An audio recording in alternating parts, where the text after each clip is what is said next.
여보, 이리 좀 와봐. 내 눈이 어떻게 된 거 아니여? 이거, 이거 노란 거, 이거 금덩어리 아니여? 세상에나. 마루 밑에 쥐새끼가 사는 게 아니라 황금이 살고 있었어. 내 평생 흙만 파먹고 살았는데 똥밭인 줄 알고 산 폐가 지하에 금광이 있었다니. 불과 일주일 전만 해도 우린 쓰레기 취급 당했잖아. 비 오는 날 아들놈 아파트 현관문 밖으로 내던져진 보찜 2개. 며느리의 차가운 눈빛과 아들의 외면. 갈 곳이 없어 들어온 귀신 나오는 흉가에서 우린 죽지 못해 살고 있었는데 하늘이 무심한 줄만 알았는데 벼락 맞을 놈들에게 버림받은 우리에게 이런 기적을 내려주시다니요. 과연 이 황금들이 우리 부부에게 축복이 될까요? 아니면 또 다른 재앙의 씨앗이 될까요?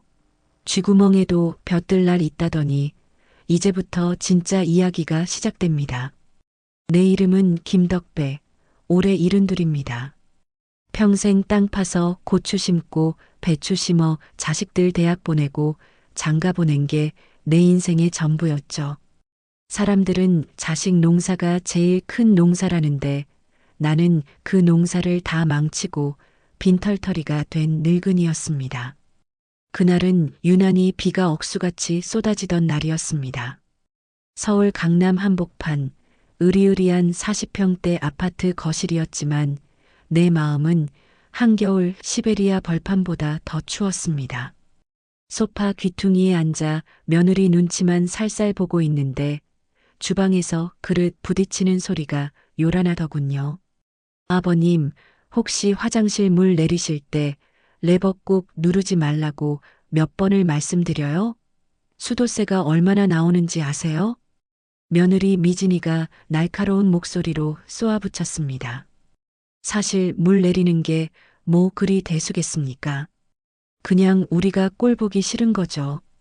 30년을 넘게 산 내 마누라, 순자가 죄인처럼 고개를 푹 숙이고 행주지를 멈췄습니다. 미진아, 아버지가 귀가 좀 어두우셔서 그래. 너무 그러지 마라.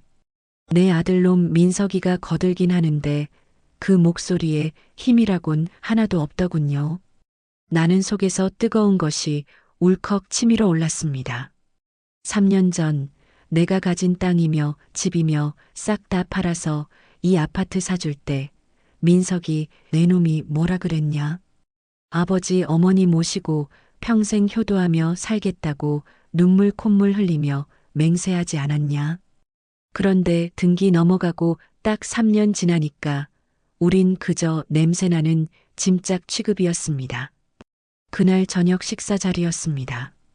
밥이 목구멍으로 넘어가는지 모래가 넘어가는지 모를 분위기 속에서 며느리가 작심한 듯 수저를 딱 내려놓더군요. 여보, 나 더 이상은 못 참아. 안방 화장실 쓰실 때마다 냄새나는 것도 싫고 거실에서 텔레비전 크게 틀어놓는 것도 싫어. 애들 교육상도 안 좋고 당신이 결단 내려. 순간 정적이 흘렀습니다. 아들놈이 힐끔 나를 보더니 한숨을 푹 내쉬더군요. 아버지, 저기 요양병원이 요즘 시설이 참 좋대요. 친구분들도 거기 계시면 심심하지도 않으실 거고. 내 귀를 의심했습니다. 요양병원? 사지가 멀쩡한 우리 부부를 고려장 지내겠다는 소리랑 뭐가 다릅니까? 순자 손이 부들부들 떨리는 게 보였습니다. 내가 밥상을 주먹으로 쾅 내리쳤습니다. 이 천하의 호로자식 놈들아. 니들이 사람 새끼냐? 내 등골 빼먹고 산 아파트에서 이제 쓸모 없어지니 나가라고? 아버님, 말씀 가려서 하세요. 우리가 언제 나가라 그랬어요? 서로 편하게 살자는 거지. 며느리가 눈을 동그랗게 뜨고 대드는데 아들놈은 고개만 푹 숙이고 있더군요. 그때 깨달았습니다. 더 이상 이곳은 내가 발 뻗고 누울 집이 아니구나. 자식이라고 믿었던 저것들은 이제 남보다 못한 사이가 되었구나. 여보, 일어나. 여기서 숨 막혀 죽느니 길바닥에서 얼어 죽는 게 낫지. 짐싸. 우리는 옷까지 몇 개 쑤셔 넣은 보따리 2개를 들고 현관을 나섰습니다. 그때까지도 아들놈은 붙잡는 신용조차 안 하더군요. 도어락이 삐비빅 소리를 내며 잠기는 그 순간 내 가슴 속에서도 자식에 대한 마지막 미련이 뚝 끊어졌습니다. 엘리베이터를 타고 내려오는데 거울 속에 비친 우리 꼴이 참 가관이었습니다. 낡은 점퍼에 헝클어진 머리, 그리고 눈물이 그렁그렁한 내 아내 순자. 영감, 우리 이제 어디로 가요? 돈도 한 푼 없는데. 걱정 마. 내 다 생각이 있어. 저기 강원도 두매산골에 아는 사람이 내놓은 빈집이 하나 있대. 아주 싸게 준다니까 거기로 가자. 사실 아는 사람이 아니라 복덕방 김씨가 귀신 나온다고 헐값에 내놓은 폐가였습니다. 사람이 안 산 지 10년이 넘어 흉가나 다름없다는 그곳. 하지만 우리 처지에 귀신이 대수입니까? 산 사람한테 쫓겨난 마당에 죽은 귀신이라도 반겨주면 고마울 지경이었죠. 우리는 빗속을 뚫고 시외버스에 몸을 실었습니다. 순자야, 미안하다. 내가 자식 농사를 잘못 지어서 이 고생을 시키네. 아니에요, 영감. 자식 복 없는 건 내 탓이지요. 그래도 우리 둘만 있으면 어디든 못 살겠어요. 마음 편한 게 최고지. 그렇게 우리는 화려한 도시에서 버려져 칠흑 같은 어둠이 깔린 산골로 향하고 있었습니다. 한참을 달려 버스 기사가 우리를 내려준 곳은 가로등 하나 없는 캄캄한 산 입구였습니다. 우리는 휴대전화 불빛 하나에 의지해 풀숲을 헤치고 올라갔습니다. 한 30분을 걸었을까요? 덩굴에 뒤덮여 형체만 겨우 알아볼 수 있는 낡은 기와집 한 채가 으스스하게 서 있었습니다. 세상에, 영감, 여기서 정말 살 수 있을까요? 사람 손만 닿으면 집은 금방 살아나는 법이야.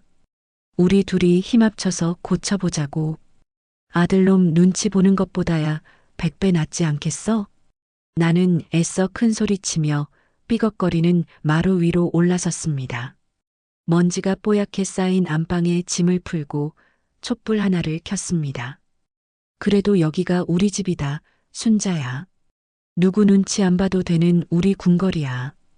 다음 날 아침, 날이 밝자 집의 몰골이 더 적나라하게 드러났습니다.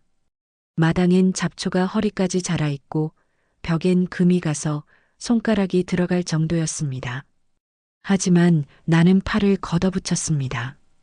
여보, 나는 마당 잡초부터 뽑을 테니 당신은 부엌 좀 치워줘요. 솥단지라도 걸어야 밥을 해먹지. 알겠어요. 근데 영감, 이 집 기운이 좀 묘해요. 무섭다기보다 뭔가 묵직한 게 깔려있는 기분이랄까? 수리를 시작한 지 사흘째 되던 날이었습니다. 썩어서 내려앉기 직전인 대청마루를 뜯어내고 새 나무를 깔려고 하는데 바닥 밑에서 묘한 소리가 났습니다. 퉁, 퉁. 분명했습니다. 이 밑에 뭔가 있습니다. 나는 호미를 가져와 바닥 흙을 살살 긁어내기 시작했습니다.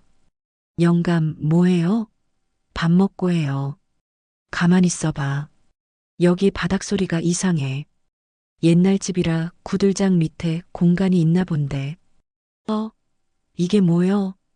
흙을 걷어내자 나무 판자로 된 문 같은 게 나타났습니다.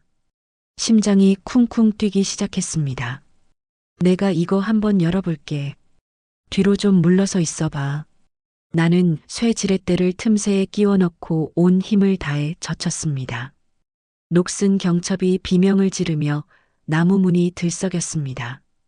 그리고 그 틈새로 퀴퀴하면서도 묘하게 비릿한 냄새가 훅 끼쳐왔습니다. 나는 스마트폰 플래시를 켜서 그 어두운 구멍 안을 비춰보았습니다. 이게 다 뭐야? 계단이잖아. 그곳에는 지하로 내려가는 돌계단이 입을 쩍 벌리고 있었습니다. 영감, 들어가지 마요. 거기 귀신 나온다잖아요. 순자가 내 옷자락을 필사적으로 잡아당겼습니다. 하얗게 질린 아내의 얼굴을 보니 덜컥 겁이 나더군요. 순자야, 비켜봐. 귀신이 나오면 내가 호통을 쳐서라도 쫓아낼 테니까. 우리 지금 찬밥, 더운 밥 가릴 처지 아니잖아. 저 안에 쌀독이라도 있으면 그게 어디냐. 나는 떨리는 손으로 스마트폰 플래시를 비추며 발을 내디뎠습니다. 5계단쯤 내려가니 바닥에 발이 닿았습니다. 그곳은 단순한 창고가 아니었습니다. 사방이 단단한 시멘트로 발라진 벙커 같은 방이었습니다. 이게 다 뭐다냐? 방 한가운데에는 거적대기 같은 것으로 덮어놓은 커다란 물체들이 있었습니다. 나는 침을 꿀꺽 삼키고 거적대기 하나를 걷어냈습니다.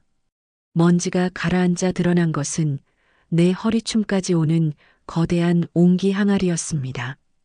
영감, 나도 내려왔어요. 근데 여기 왜 이렇게 서늘해요? 어머 세상에. 이 귀한 항아리들이 왜 여기 숨겨져 있대요? 그러게 말이다. 이게 웬 횡재냐? 일단 안에 뭐가 들었는지나 보자. 나는 주변에 굴러다니는 녹슨 쇠막대기를 주워들고 항아리 뚜껑을 열었습니다. 항아리 안에는 기름종이 같은 것으로 겹겹이 쌓인 뭉치들이 가득 차 있었습니다.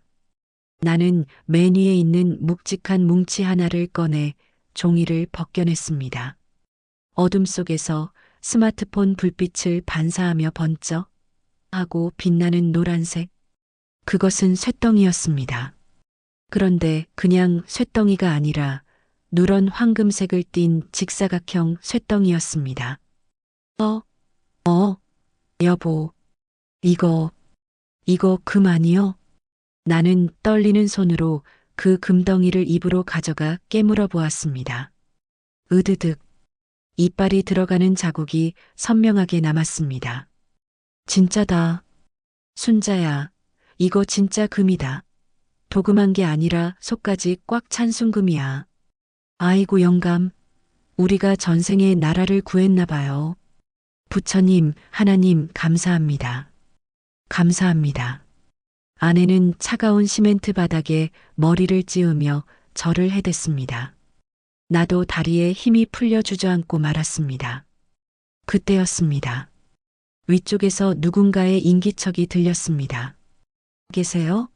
어르신? 이장입니다. 비 오는데 잘 계시는지 보러 왔어요.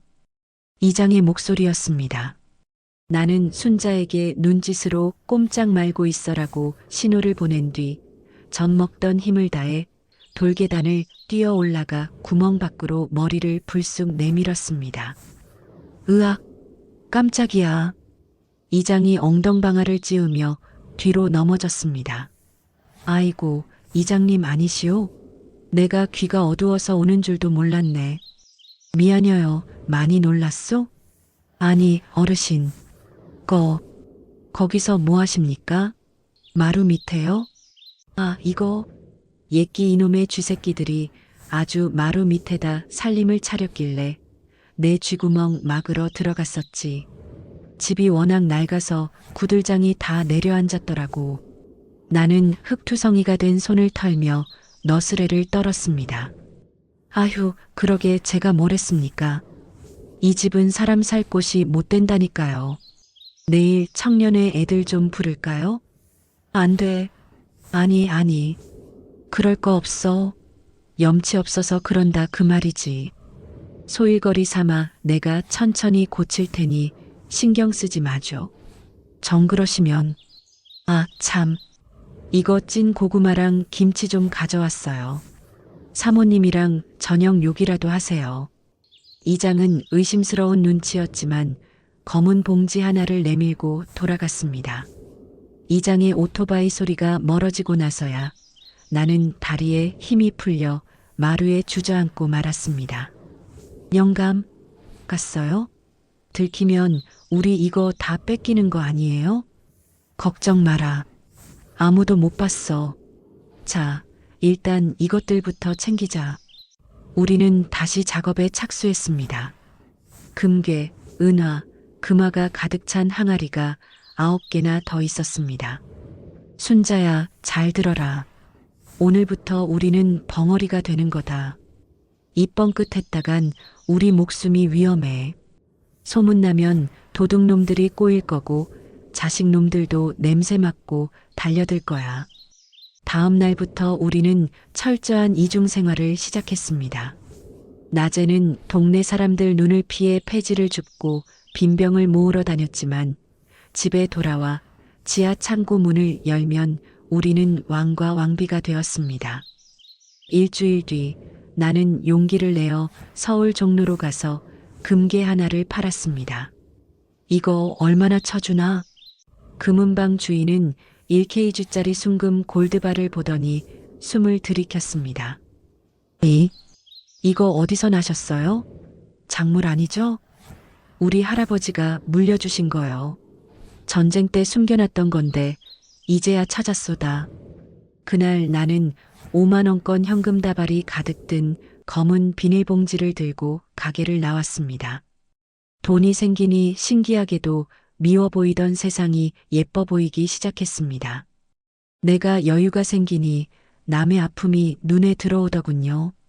어느 날 옆집 사는 홀몸 노인인 박 할머니가 수술비가 없어 고생한다는 소리를 듣고 나는 순자와 눈을 마주쳤습니다. 여보, 우리가 나서는 게 어떻겠소? 우리도 자식한테 버림받아 봤잖아. 저 할머니 보면 꼭 남일 같지가 않아서. 그래요. 저승 갈 때 돈 싸 짊어지고 갈 것도 아닌데. 좋은 일 한번 합시다. 그날 밤 나는 읍내 병원 원무과를 찾아 박 할머니의 병원비를 몰래 내주었습니다. 하지만 시골 바닥 좁은 줄은 알았지만 소문이 그렇게 빨리 퍼질 줄은 몰랐습니다. 며칠 뒤 내가 마당에서 고추를 말리고 있는데 대문 밖에서 낯익은 차 한 대가 멈춰 섰습니다. 바로 내 아들놈 민석이와 며느리 미진이었습니다. 아버님, 며느리는 패가나 다름없는 우리 집 꼴을 보더니 인상을 찌푸리면서도 입가에는 묘한 웃음을 띠고 있었습니다. 아니, 민석아, 니들이 여긴 어떻게? 아버지는 참, 아들내미가 아버지 사는 곳도 모르면 됩니까? 이장님한테 전화해서 여쭤보고 왔죠. 아들놈이 너스레를 떨며 마당으로 들어왔습니다. 하지만 놈들의 눈은 먹잇감을 노리는 하이에나의 눈빛이었습니다. 아버지, 솔직히 말씀해 주세요. 이장님한테 들었어요. 아버지가 요즘 돈 씀씀이가 예전 같지 않다고. 혹시 땅 팔고 남은 돈 숨겨두셨던 거예요? 아니면 로또라도 되신 거예요? 며느리도 거들었습니다. 아버님, 저희한테만 살짝 말씀해 주세요. 저희 지금 사업 때문에 힘든 거 아시잖아요. 3억만 융통해 주시면 다음 달에 바로 갚을게요. 기가 막혀 말이 안 나왔습니다. 빗속에 내쫓을 땐 언제고 이제 와서 돈 냄새 맡고 달려와 가족 타령이라니. 니들이 사람이냐? 빈털털이 돼서 나갈 땐 쳐다도 안 보더니 돈 좀 있어 보인다니까 파리떼처럼 달라붙어. 아버지, 말이 심하시네. 우리가 언제 안 쳐다봤어요? 다 사정이 있어서 그랬지. 그때 순자가 소리를 빽 질렀습니다. 그만두지 못해. 당장 나가. 내 눈에 흙이 들어가도 너희들한테 줄 돈은 한 푼도 없어. 여기가 어디라고 발을 들여? 썩 꺼지란 말이야. 순자는 빗자루를 들고 아들과 며느리를 향해 휘둘렀습니다. 두고 보세요. 나 법적으로 소송 걸 거예요. 아들놈은 악담을 퍼붓고는 차를 타고 떠났습니다. 놈들이 간 뒤 나는 결심했습니다. 이대로 당하고만 있지는 않겠다고. 그때였습니다. 대문 기둥 뒤 덩굴장미 덤불 속에서 누군가 불쑥 튀어나왔습니다. 자식놈들이 차를 돌려나간 뒤 나는 분이 안 풀려 마당을 서성이고 있었습니다. 놈들이 뱉고 간 말들이 가슴에 비수처럼 꽂혀 숨을 쉬기가 힘들었습니다. 그때였습니다. 대문 기둥 뒤 덩굴장미 덤불 속에서 부스럭거리는 소리와 함께 누군가 불쑥 튀어나왔습니다. 누구냐? 도둑이야? 나는 화들짝 놀라 마당에 있던 낫을 집어들었습니다. 놈들이 벌써 사람을 보낸 건가 싶어 온몸에 털이 곤두섰습니다. 그런데 어둠 속에서 걸어 나온 그림자의 주인은 앳된 얼굴의 청년이었습니다. 후드티를 깊게 눌러 쓴 그 녀석이 모자를 벗자 나는 들고 있던 낫을 툭 떨어뜨리고 말았습니다. 지훈아? 내 손자 지훈이었습니다. 아들놈 민석이의 하나뿐인 아들. 어릴 때 내 등에서 자라다시피 했던 녀석이 어느새 훌쩍 커서 내 앞에 서 있었습니다. 그런데 녀석의 몰골이 말이 아니었습니다. 며칠을 굶은 건지 얼굴은 반쪽이 됐고 옷은 흙투성이었습니다. 할아버지, 할머니, 지훈이의 눈시울이 붉어지더니 내 품으로 와락 안겼습니다. 너 여긴 어떻게 알고 왔어? 내 애비랑 같이 온 거냐? 혹시 내 애비가 시키드냐? 나는 혹시나 하는 마음에 녀석을 밀어내며 뒤로 물러섰습니다. 자식한테 대인 상처가 너무 커서 눈에 넣어도 안 아픈 손자조차 믿을 수가 없었던 겁니다. 하지만 지훈이는 고개를 세차게 저으며 내 앞에 무릎을 꿇었습니다. 아니에요. 저 엄마 아빠랑 연 끊고 나왔어요. 아까 차 안에서 하는 얘기 다 들었어요. 할아버지 재산 뺏으려고 작당 모의하는 거. 더는 못 들어주겠어서 미리 내려서 숨어 있었어요. 그 말에 부엌에 있던 순자가 뛰어나와 손자를 껴안고 통곡했습니다. 아이고 내 새끼, 그게 무슨 소리냐? 집을 나오다니. 이 산골짜기까지 어떻게 왔어? 할아버지, 정신 똑바로 차리셔야 해요. 아빠 지금 서울 가서 변호사 알아보고 있어요.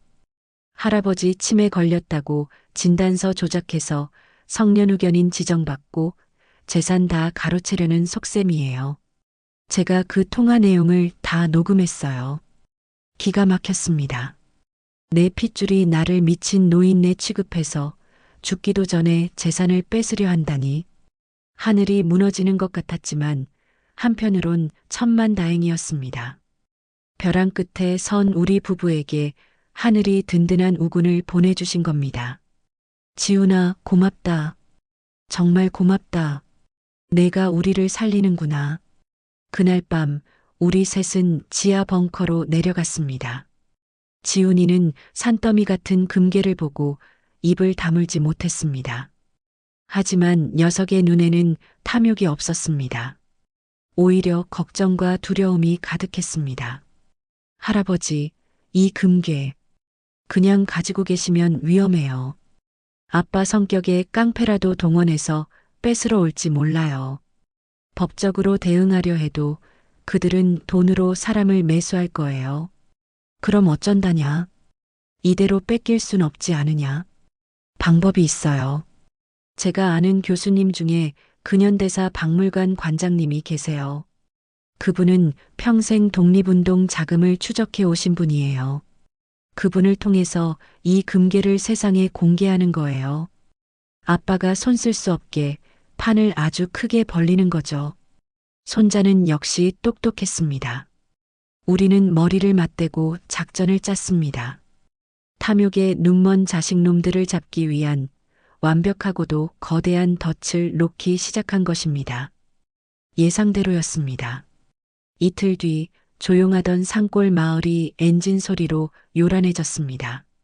동네 어귀가 시끌벅적해지더니 검은 양복을 입은 덩치들과 웬 점잖게 생긴 양반 하나가 들이닥쳤습니다. 그리고 그 앞엔 아들 민석이와 며느리가 의기양양하게 팔짱을 끼고 서 있었습니다. 아버지, 문 여세요. 저 왔어요.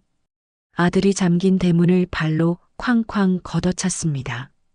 낡은 나무 문이 부서질 듯 비명을 질렀습니다. 나는 마루에 앉아 담배를 피우며 그들을 노려보았습니다.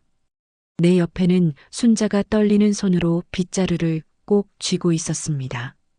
여기가 어디라고 또 왔느냐? 썩 꺼지지 못해. 남의 집 대문을 부술 셈이냐? 어르신, 진정하십시오. 저는 김민석 씨의 법률 대리인입니다. 안경 쓴 양반이 서류 가방을 흔들며 나섰습니다. 말투는 공손했지만 눈빛은 우리를 깔보고 있었습니다. 지금 김덕배 어르신과 박순자 여사님은 정상적인 판단 능력이 없는 상태로 보입니다. 여기 병원 진단 소견서도 있고요. 아드님이 법적 보호자로서 두 분을 모시러 왔으니 협조해 주시죠. 안 그러면 강제로 집행할 수밖에 없습니다. 뭐, 내가 미쳐? 지나가던 개가 웃겠네. 멀쩡한 사람을 병신 만드는 게 내 놈들 법이냐? 아버님, 고집 피우지 마세요. 다 아버님 위해서 그러는 거예요. 그 금덩어리들 아버지가 관리 못해요. 사기꾼들한테 뺏기느니 우리가 맡아준다니까요. 며느리가 대문 틈으로 악을 썼습니다. 와, 들어보세요. 동네 사람들. 자식들이 부모 미친 사람 취급해서 재산 뺏으러 왔소. 순자가 대문 밖을 향해 소리치자 미리 연락해둔 이장과 동네 청년의 사람들이 괭이와 삽을 들고 우르르 몰려왔습니다. 이게 무슨 행패야? 남의 집에서. 당신들 뭐야? 이장이 괭이를 들고 막아섰습니다. 하지만 아들은 눈 하나 깜짝하지 않았습니다. 이장님 빠지세요. 이건 가족 문제입니다.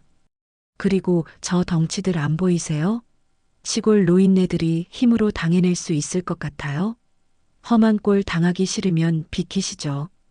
아들놈이 비열하게 웃으며 손짓하자 덩치들이 위협적으로 다가왔습니다. 험상궂은 인상에 문신까지 드러낸 놈들을 보자 동네 사람들도 주춤하며 뒤로 물러났습니다. 어서 끌어내. 차에 태워. 그리고 지하실부터 뒤져. 아들의 고함에 덩치들이 담을 넘어 마루로 뛰어 올라와 내 팔을 낚아챘습니다. 이거나, 이놈들아, 이게 무슨 짓이야. 아수라장이 된 마당. 순자는 비명을 지르고 나는 바둥거렸습니다.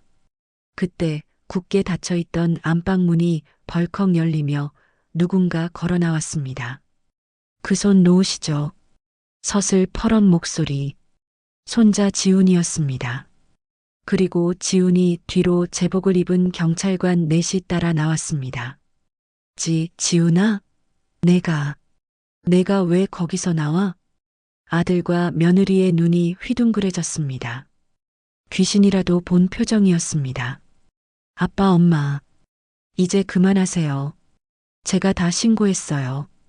주거침입, 협박, 특수폭행, 그리고 존속 학대 미수까지. 여기 경찰관님들이 상황 다 보셨고 녹음도 다 하셨어요. 경찰이 덩치들을 제지하고 아들 앞을 막아섰습니다. 김민석 씨, 그리고 당신들 현행범으로 체포할 수도 있습니다. 지금 당장 물러나세요. 접근 금지 명령 신청 들어갈 겁니다.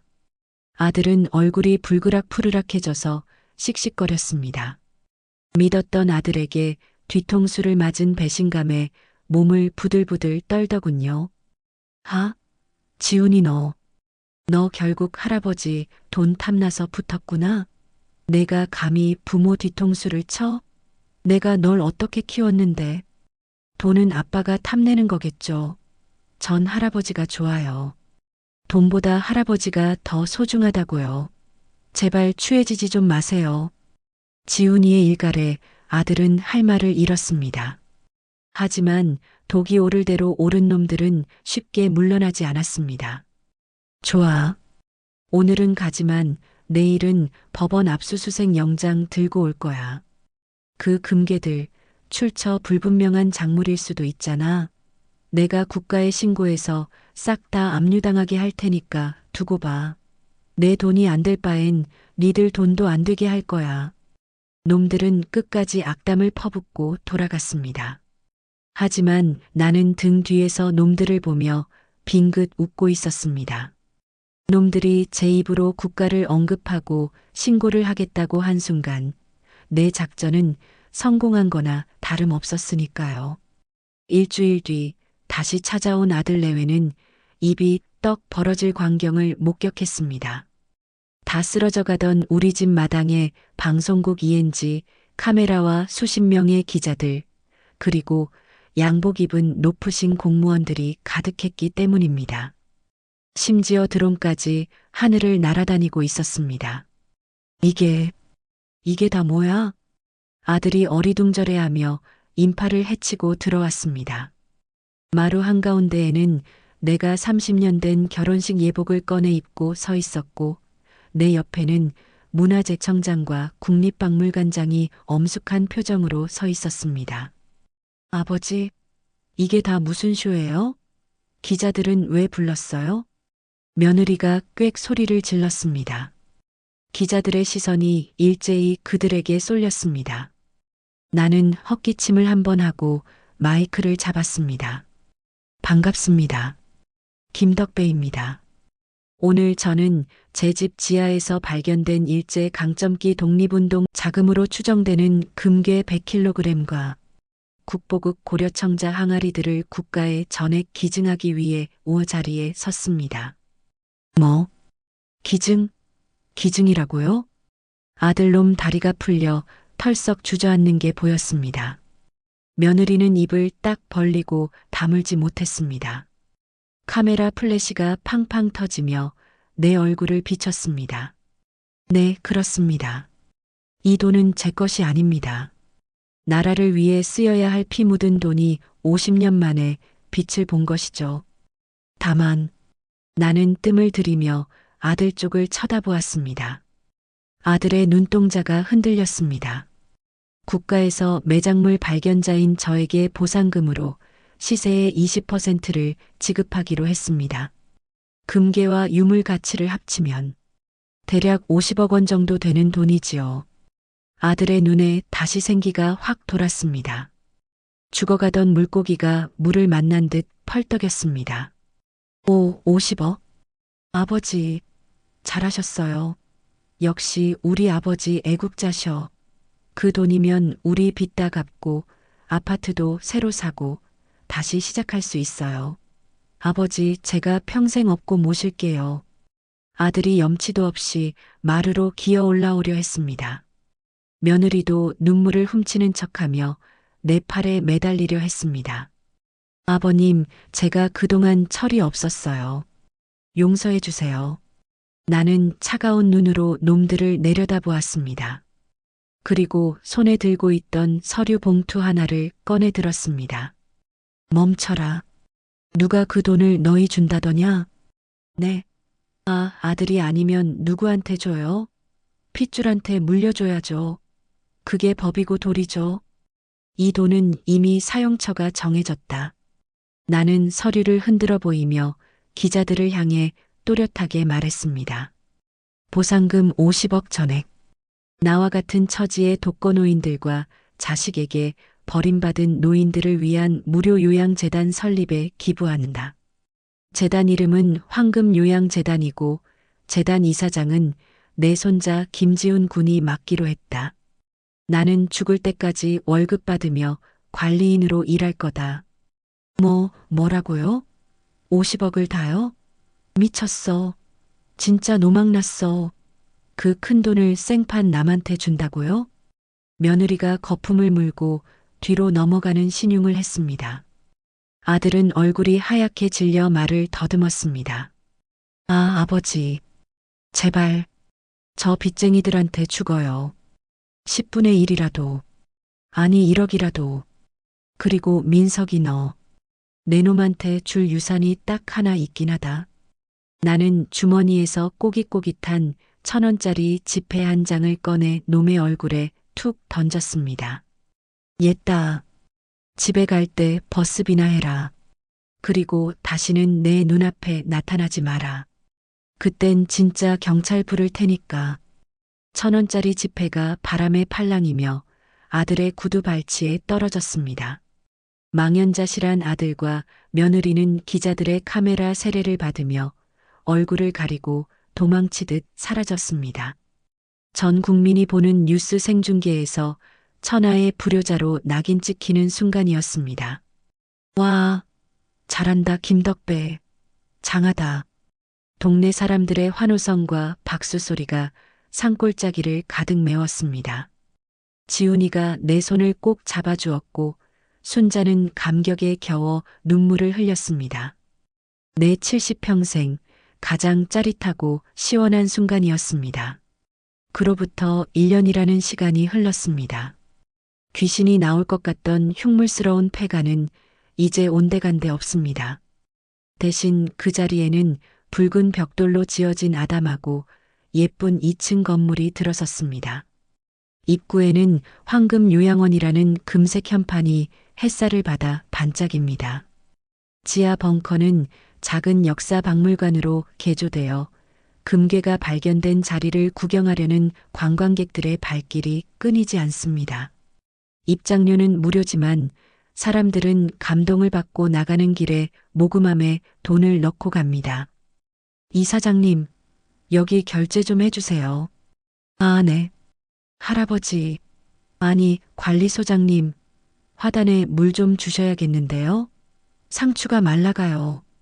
말끔한 정장 차림의 손자 지훈이가 서류철을 들고 웃으며 다가옵니다. 녀석은 대학을 졸업하고 재단을 운영하며 아주 듬직한 청년이 되었습니다. 얼굴에 그늘이라곤 찾아볼 수 없는 훤칠한 모습입니다. 오냐 알았다. 허허, 이놈이 사장이라고 할애비를 부려먹네. 월급 좀 올려줘야겠어. 나는 호스를 들고 화단으로 향했습니다. 꽃밭에는 순자가 허리를 굽히고 잡초를 뽑고 있습니다. 예전엔 삶에 찌들어 펴지지 않던 미간 주름이 이제는 활짝 펴졌습니다. 영감, 힘들지 않아요? 좀 쉬엄쉬엄해요. 우리 요양원 식구들 점심 준비 다 됐대요. 힘들긴. 내 집 내가 가꾸는데 뭐가 힘들어. 당신이야말로 들어가서 커피나 한 잔해. 우리는 서로를 보며 웃었습니다.